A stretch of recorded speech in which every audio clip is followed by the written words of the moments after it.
ബഹുമാനപ്പെട്ട കേരളത്തിൻ്റെ മുഖ്യമന്ത്രി ശ്രീ പിണറായി വിജയൻ ഇന്ന് ഇവിടെ ഡൽഹിയിൽ വന്ന് ബഹുമാന്യനായ ശ്രീ നിതിൻ ഗഡ്കരി, കേന്ദ്രമന്ത്രി ശ്രീ നിതിൻ ഗഡ്കരിയുമായി കേരളത്തിൻ്റെ ദേശീയപാത വികസനവുമായി ബന്ധപ്പെട്ട കാര്യങ്ങൾ വളരെ വിശദമായി ചർച്ച ചെയ്തു. അപ്പം അതിൻ്റെ ഭാഗമായിട്ടാണ് ഇത്തരത്തിൽ നിങ്ങളെ കണ്ടുകൊണ്ട് ചില കാര്യങ്ങൾ സൂചിപ്പിക്കണമെന്ന് ഉദ്ദേശിച്ചിട്ടുള്ളത്. പ്രധാനമായും NH-66 പ്രവൃത്തികളുടെ ഒരു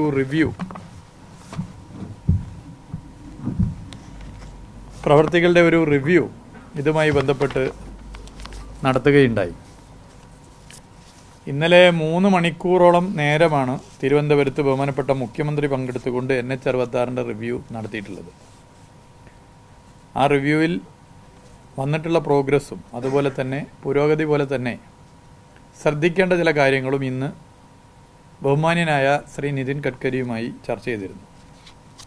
പൊതുവെ 2025 ഡിസംബറോടുകൂടി കാസർഗോഡ് മുതൽ തിരുവനന്തപുരം വരെ 45 മീറ്റർ വീതിയിൽ 6 വരി NH-66 യാഥാർത്ഥ്യമാക്കാനാകും എന്നുള്ളതാണ് കണക്കാക്കുന്നത്. ഈ പദ്ധതി ഒരു സമയത്ത് ഉപേക്ഷിക്കപ്പെട്ടതായിരുന്നു, നിങ്ങൾക്കറിയാം.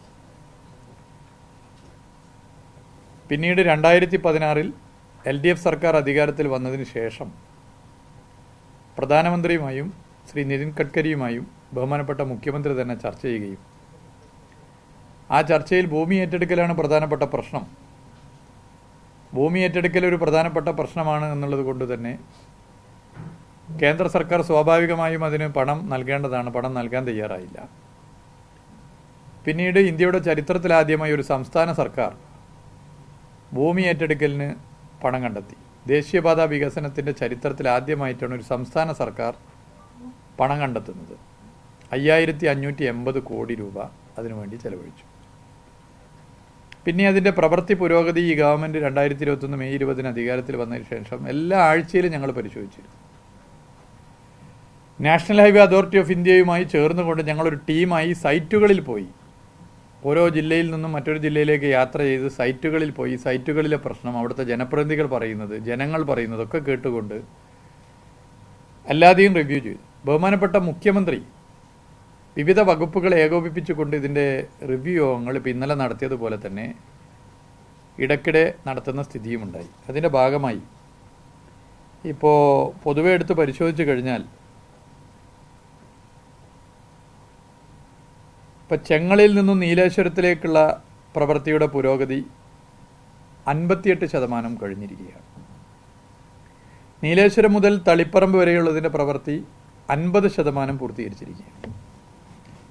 തളിപ്പറമ്പ് മുതൽ മുഴപ്പിലങ്ങാട് വരെയുള്ളതിൻ്റെ പ്രവൃത്തി 58% പൂർത്തീകരിക്കപ്പെട്ടിരിക്കുകയാണ്. ഓരോ സ്ട്രെച്ചിൻ്റെയാണ് ഞാൻ പറയുന്നത്. അഴിയൂർ മുതൽ വെങ്ങളം വരെയുള്ളതിൻ്റെ പ്രവൃത്തി 45% പൂർത്തീകരിച്ചത്. കോഴിക്കോട് ബൈപ്പാസ്, അതായത് വെങ്ങളം മുതൽ രാമനാട്ടുകര വരെ 76% പൂർത്തീകരിക്കപ്പെട്ടു. മലപ്പുറം ജില്ലയിൽ ഇതിന് വലിയ നിലയിലേക്കുള്ള പുരോഗതി ഉണ്ടായിട്ടുണ്ട്. അതുപോലെ തന്നെ മറ്റ് ജില്ലകളിലും. ഇപ്പോൾ നമ്മൾ എടുത്ത് പരിശോധിച്ച് കഴിഞ്ഞാൽ തുറവൂർ മുതൽ പറവൂർ വരെ ആണ് ഇപ്പോൾ 27% പൂർത്തീകരിച്ചത്. കൊല്ലം ബൈപ്പാസും അതുപോലെ തന്നെ ഇതിൻ്റെ ഭാഗമായി തലപ്പാടി മുതൽ ചങ്ങള വരെ ഞാൻ ഓരോ ഡിലേ ഇതിൻ്റെ ഇത് വെച്ചിട്ടാണ് 74% പൂർത്തീകരിച്ചു. രാമനാട്ടുകര മുതൽ മലപ്പുറം ജില്ലയിലെ വളാഞ്ചേരി വരെ 80% പ്രവൃത്തി പൂർത്തീകരിക്കപ്പെട്ടു കഴിഞ്ഞു. വളാഞ്ചേരി ബൈപ്പാസ് മുതൽ കാപ്പിരിക്കാട് വരെ 82% പൂർത്തീകരിക്കപ്പെട്ടു.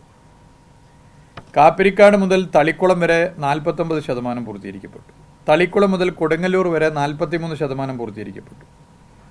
പറവൂർ മുതൽ കോട്ടുകുളങ്ങര വരെ 44%, കൊല്ലം ബൈപ്പാസ് കടമ്പാട്ടുകോണം വരെ 50%, കടമ്പാട്ടുകോണം മുതൽ കഴക്കൂട്ടം വരെ 36%. ഇങ്ങനെയാണ് പൂർത്തീകരിച്ചിട്ടുള്ളത്. ഏറെക്കുറെ നമുക്ക് 2025 മെയ് മാസം ആകുമ്പോഴേക്കും പൂർത്തീകരിക്കാനാവും. ബാക്കിയുള്ളത് 2025 ഡിസംബറോടുകൂടി പൂർത്തീകരിച്ച് മുന്നോട്ട് പോകാനാകും. എന്തായാലും മുടങ്ങിപ്പോയൊരു പദ്ധതി യാഥാർത്ഥ്യമാകുന്നു എന്നുള്ളതാണ് പൊതുവെ ഇന്നത്തെ മീറ്റിങ്ങോടുകൂടി പൊതുവെ കണക്കാക്കാൻ വേണ്ടി സാധിക്കുന്നൊരു കാര്യം. ഇതിൽ നാഷണൽ ഹൈവേ അതോറിറ്റി ഓഫ് ഇന്ത്യയും കേരള സർക്കാരും യോജിച്ച് നിന്ന് നടത്തിയ ഒരു എഫേർട്ടാണ് ഇതിൻ്റെ വലിയ വിജയത്തിൻ്റെ കാരണം എന്നുള്ളത് പൊതുവെ യോഗത്തിൽ ചൂണ്ടിക്കാട്ടുന്ന സ്ഥിതി ഉണ്ടായിട്ടുണ്ട്.